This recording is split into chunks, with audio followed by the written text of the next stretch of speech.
Bonjour tout le monde, je suis ravie de vous retrouver pour une vidéo dans laquelle on va enfin tester les derniers crayons de couleur de chez Action que je vous ai montré. Vous savez, c'est la boîte avec le perroquet.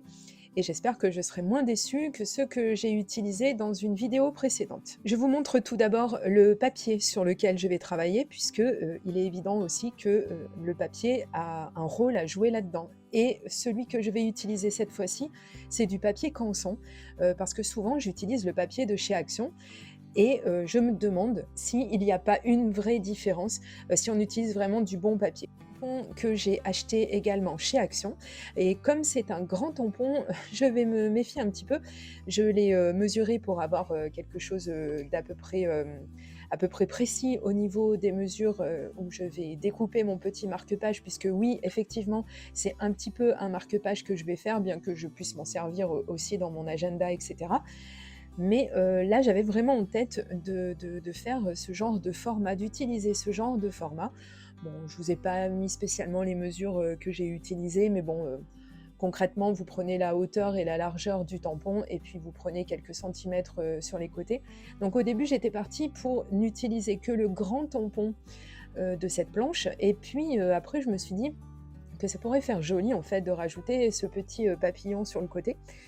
Et effectivement, je trouve que ça donne beaucoup de cachet à la création que je vais faire. Je vous le montre pas à l'écran, mais donc comme d'habitude, j'utilise ma Versafine noire. Vous le savez, la Versafine, c'est une encre que j'adore. Elle souligne comme à nul autre les détails des tampons. Et donc c'est, comme d'habitude, aidée de ma stamp plateforme de tonique que je vais pouvoir faire un tamponnage, alors peut-être pas parfait, mais enfin le plus parfait possible, on va dire, puisqu'avec cet outil, déjà, vous pouvez tamponner plusieurs tampons à la fois, donc c'est du gain de temps. Et surtout, si votre tampon n'est pas réussi exactement comme vous l'attendiez, vous pouvez revenir dessus sans avoir à gaspiller du papier. Je vous l'ai déjà dit des dizaines de fois pour les personnes qui suivent mes vidéos, et pour les autres, eh bien, je vous conseille de vous abonner à ma chaîne puisque c'est gratuit et que je vous donne plein d'astuces.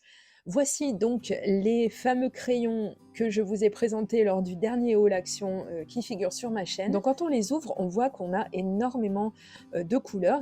Quand en fait, on peut faire comme je vous ai montré dans la vidéo, et donc utiliser la boîte de façon un petit peu séparée pour vraiment avoir tous les crayons en fait face à soi. Et puis on peut aussi, comme je le fais de toute façon chaque fois que j'ai de nouveaux crayons de couleur, venir se créer des petits nuanciers comme ça, et donc les faire sur plusieurs papiers. On verra dans ces nuanciers que les couleurs qui figurent en haut, ce sont sur le papier craft, hein, j'entends, et sur le papier noir aussi, je crois. Ce sont donc les derniers crayons donc, qui m'avaient été envoyés par Michel et qui malheureusement m'ont beaucoup déçue. Mais ceci, on va voir si c'est un petit peu différent. Et rien qu'en faisant le nuancier, puisque je ne les avais pas utilisés avant, rien qu'en créant les nuanciers, je me suis tout de suite rendu compte qu'on avait vraiment une texture différente, vraiment une prise en main différente, que les pigments ne se dispensaient pas de la même façon. Et là, j'ai tout de suite compris que j'allais m'éclater, et c'est effectivement ce qui s'est passé. Je vais commencer par faire un aplat. Donc je vais poser exactement, enfin exactement, le mieux possible, la même quantité de couleurs sur un endroit donné. Voilà ce que c'est qu'un aplat en fait, hein, c'est vraiment mettre la même couleur et la même quantité de couleurs approximativement, bien sûr, hein. Personne n'ira voir à la loupe si c'est le cas ou pas, mais quand on regarde comme ça, eh bien en fait, on voit effectivement que on essaie d'avoir une pression un petit peu uniforme aussi. Ici donc, quand je fais mon premier aplat, et comme on est beaucoup à le faire, je donne donc simplement une toute petite pression sur mon crayon. J'exerce vraiment une toute petite pression, donc c'est-à-dire que vraiment je retiens le maximum de pigmentation, parce que surtout quand on ne les connaît pas, les crayons qu'on utilise, on a toujours tendance un petit peu à avoir la main lourde, et c'est compliqué de revenir un petit peu là-dessus. Donc vous noterez également, comme je vous l'ai montré à l'écran, que ces tampons ont des hachures à certains endroits, ce qui permet en fait d'avoir une petite idée de où venir déposer ses ombres. Je pense que ça sert un petit peu à ça. Ça donne aussi un petit peu de relief et de cachet parce que sinon, la rose serait quand même assez plate. Mais voilà, si vous voulez faire comme moi, si vous débutez ou si vous n'êtes pas très à l'aise avec ça, c'est vrai que ça peut vous donner quelques petites indications. Je reviens donc à la méthode que j'ai utilisée et que j'utilise quasi sempiternellement quand je fais des colorisations. Je fais donc un premier passage avec ma couleur où je n'appuie vraiment pas beaucoup, vraiment pour me libérer un petit peu de ce côté blanc du tampon, mais en n'appuyant pas trop, quitte à revenir en remettre un petit peu si j'ai besoin. Et c'est exactement ce que je fais quand je viens créer mes ombres, c'est-à-dire que là, je vais exercer une pression différente sur mon crayon. Je vais vraiment appuyer plus, voire beaucoup plus, peut-être même, hein, quand on a vraiment besoin d'appliquer beaucoup de pigments à un endroit, on va appuyer, bon alors pas comme un bourrin bien sûr, hein, sinon vous allez vite le sentir, vous allez péter votre mine, mais donc vous pouvez vous exercer justement à créer une pression et puis à voir un petit peu ce que ça donne sur du brouillon, hein, bien sûr, hein, vous n'allez pas partir comme ça sur une colorisation. Essayez de vous entraîner, c'est quand même très très important d'appréhender son matériel, ça je le dis toujours. Et donc une fois que vous avez donc créé vos ombres, eh bien toujours avec la même couleur, puisque là vous voyez en fait que pour la rose, je n'ai utilisé vraiment qu'une seule couleur. Et pourtant on a vraiment un joli dégradé, c'est-à-dire que je l'ai créé, comme je viens de vous le dire, seulement en changeant la pression que j'ai exercée sur mon crayon. Voilà pourquoi donc ça nous donne des effets de clair et des effets d'obscur si on veut, et donc que ça vient mettre naturellement en exergue certaines parties de la fleur, qui sont d'ailleurs les parties qui sont pour moi censées être les parties qui reçoivent le plus de lumière.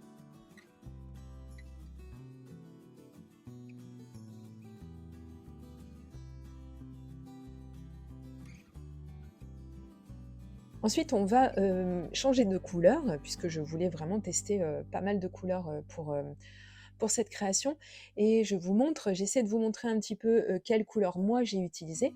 Donc en premier pour le vert, je vais sortir deux premières couleurs qui, il me semblait, allaient être suffisantes en fait pour venir mettre la couleur sur les parties vertes de ma rose. Et en plus, j'aime beaucoup cette association du rose et du vert, je trouve que vraiment ça fait toujours beaucoup, beaucoup ressortir tout ça. Et donc là, j'ai commencé cette fois-ci par la couleur la plus foncée des deux que j'avais sélectionnées. Et ensuite, je viens étirer un petit peu en utilisant la couleur la plus claire sur l'ensemble en fait de la zone que je voulais colorier.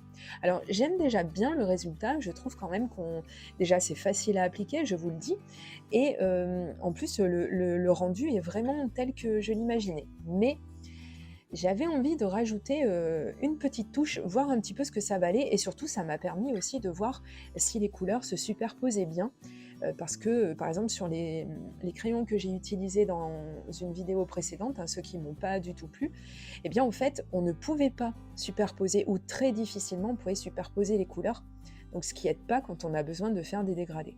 Et alors là, merveilleuse surprise, alors non seulement c'est très très pigmenté, mais en plus j'ai vraiment eu le résultat que je voulais. Je vais vous montrer sur une surface un tout petit peu plus grande, donc on va mettre l'accent sur les feuilles des roses. On va voir sur ces surfaces que, eh bien vraiment, mais alors non seulement je pense que vous le sentez, que j'ai beaucoup plus de plaisir et beaucoup plus de facilité à appliquer les couleurs, parce que ces crayons sont vraiment, je trouve, peut-être un peu plus gras, mais vraiment d'une texture différente, et c'est très facile et très agréable à utiliser. Alors j'ai mis mon aplat comme je l'ai fait pour la couleur rose, et ensuite je n'ai pas pris la couleur intermédiaire, je suis venue directement prendre la dernière couleur de vert que j'ai sortie, c'est-à-dire un vert très foncé. Et là, je fais le cochonou, je ne m'applique pas du tout. Je suis juste venue, en fait, toujours ces hachures et ces petites choses qui sont mises en exergue sur ce tampon, je suis venue les mettre en valeur en utilisant, mais de façon vraiment pas précise du tout, en utilisant la couleur la plus foncée. Et ensuite, j'ai pris cette fameuse couleur intermédiaire, et avec donc cette couleur, eh bien, j'ai un petit peu étalé mes zones d'ombre, enfin d'ombre, des couleurs un petit peu plus foncées qui vont figurer sur les feuilles de cette rose. Et alors là, mais comment vous dire que j'adore le résultat, vraiment. C'est loin d'être fini, Mais à cette étape-là, je savais déjà que j'aimerais, ce que j'aurais réussi à créer, parce que vraiment, le matériel, je l'avais vraiment bien en main et vraiment, c'est des produits que je vous conseille parce qu'ils ne coûtent vraiment pas cher. Je me rappelle plus du prix, là, actuellement, mais c'est vraiment donné. Vous avez, beaucoup, de crayons à l'intérieur et vous avez beaucoup de nuances différentes. C'est un très bon investissement vraiment. Je peux vous dire que c'est vraiment le jour et la nuit par rapport aux précédents que j'ai testés et que là, j'ai vraiment, aimé, vraiment, même adoré, me servir, de ces crayons.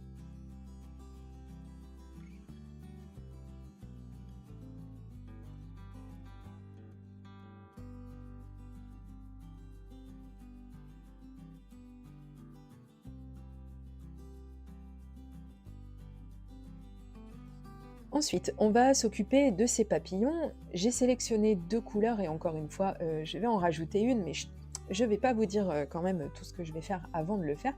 Je vous montre sur le nuancier les 2 couleurs, une couleur chair et une couleur un tout petit peu marronnée. Donc avec la couleur chair évidemment, c'est la couleur la plus claire.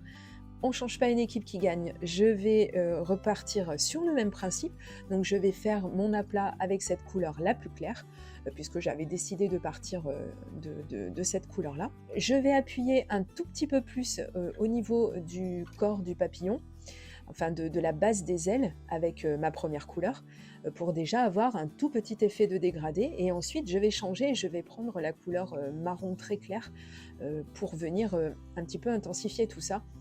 Et là, je m'aperçois que les couleurs, je pense, sont un petit peu trop proches les unes des autres et que le résultat, bien qu'il se voit, ne me convient pas. Je trouve qu'il manque un petit peu de nuance et donc moi, comme j'aime beaucoup les choses qui sont un tout petit peu plus tranchées, eh bien, j'ai sorti une couleur un petit peu plus marronnée et alors là, tout de suite, ça y est, c'est bon, j'étais contente. Donc j'ai appliqué cette couleur sur la partie la plus proche des antennes et du corps du papillon. Et puis ensuite, je suis venue étaler un petit peu tout ça avec la couleur intermédiaire et puis redonner un petit coup avec la couleur la plus claire.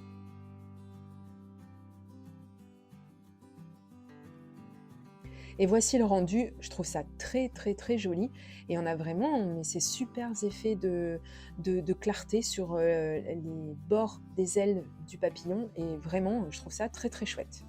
Pour donner un autre effet, c'est souvent ce que je vous ai montré dans mes vidéos, pour faire vraiment popper en fait la colorisation que vous venez de faire. J'ai choisi d'utiliser le bleu le plus clair. Alors méfiez-vous si vous utilisez cette technique, faites attention, j'ai failli me faire un petit peu prendre au dépourvu parce qu'il a beau être le plus clair de toute la boîte, il est quand même très puissant. C'est quand même un bleu qui est voilà, qui est quand même très pigmenté. Donc ayez la main un petit peu légère, au moins au début. Et puis, bah, si vous voulez un petit peu avoir le même rendu que le mien, vous appuyez un tout petit peu plus dès que vous êtes vraiment sur la lisière de votre tampon. Et alors là, vous allez vraiment avoir un résultat sensationnel. J'en ai quasi fini avec la mise en couleur. Vous allez voir, je vais rajouter quelques petits détails, mais ça c'est pour après. Décidément, en ce moment, j'aime bien sauter des étapes. Bref, et là, ce que je suis en train de faire, donc, c'est tout simplement couper 1 centimètre des côtés de cette création, donc pour lui donner une forme très standard, très traditionnelle pour un marque-page. Voilà, hein, c'est vraiment tout simple à faire et ensuite, il vous suffit, si vous voulez, suivre le même exemple que moi, de venir, positionner un repère au milieu de la partie, supérieure et ensuite donc soit vous utilisez une petite, perforatrice qui fait un petit rond, soit comme moi vous avez, la chance d'avoir une crocodile et vous allez voir donc au début, je suis partie, sur le trou le plus petit que présente la crocodile et puis, je me suis rendu compte que comme je voulais mettre un ruban, vous allez voir, je vais vous montrer de quel ruban il s'agit. Je me suis aperçue que le trou allait être, quand même un tout petit peu trop rikiki donc bah, en fait, j'ai retourné ma crocodile et ensuite j'ai refait un trou qui était un tout petit peu plus gros. Voilà, donc je vais utiliser des rubans en satin que j'avais eu il y a quelques temps chez Action. Je les ai vus encore très dernièrement dans le magasin si vous les cherchez. Et ensuite, donc, vous allez voir, ça va faire criser certaines personnes et elles auront bien raison. Je vais couper mon ruban avec le ciseau et vous allez voir que je vais couper d'autres choses avec le même ciseau. Ça, c'est une grave erreur, enfin grave erreur. c'est une petite erreur qu'il ne faut pas faire. Je vous conseille, si vous avez les moyens, de le faire. Vous savez que vous avez des ciseaux, des paires de ciseaux chez Action qui coûtent vraiment très très peu cher. Et donc, ce que je vous conseille de faire, en fait, c'est vraiment de réserver une paire de ciseaux pour, par exemple, le tissu, les rubans, etc. Une autre paire de ciseaux pour le papier et une autre petite paire de ciseaux pour d'autres choses. Parce qu'en fait, si vous découpez tout chaque fois avec le ou les mêmes paires de ciseaux, là ou les mêmes paires de ciseaux, et bien en fait, c'est dommage parce que, eh bien en fait, ils ne couperont plus correctement. Donc c'est vrai que c'est bien d'allouer une paire de ciseaux pour une utilisation. Voilà, si c'est possible. Ensuite, j'aurais pu faire un nœud comme on peut faire très traditionnellement, mais moi ce que j'aime bien quand j'utilise un ruban comme ça, c'est que ce ruban soit rigide. Donc soit vous pouvez mettre de la colle liquide pour ça, ou soit vous pouvez faire comme je fais et utiliser de l'adhésif double face, ce qui va vraiment vous permettre d'avoir ce petit bout de ruban, voilà, qui part pas dans tous les sens, et j'aime bien le côté fini que ça peut donner à une création. Donc c'est tout simple, après, hein, une fois qu'on a enlevé la protection du double face, on vient replier bien proprement, le plus proprement possible son ruban. Et si comme moi, vous aviez des petits soucis au niveau du ruban qui partirait un petit peu en quenouille, hein, qui nous fait un petit peu des fils, vous avez vu, hein, je vous ai montré, c'est tout simple également, il faut venir un petit peu le brûler, faites attention à ne pas, ne pas mettre le feu chez vous. Mais effectivement, c'est vraiment très très simple.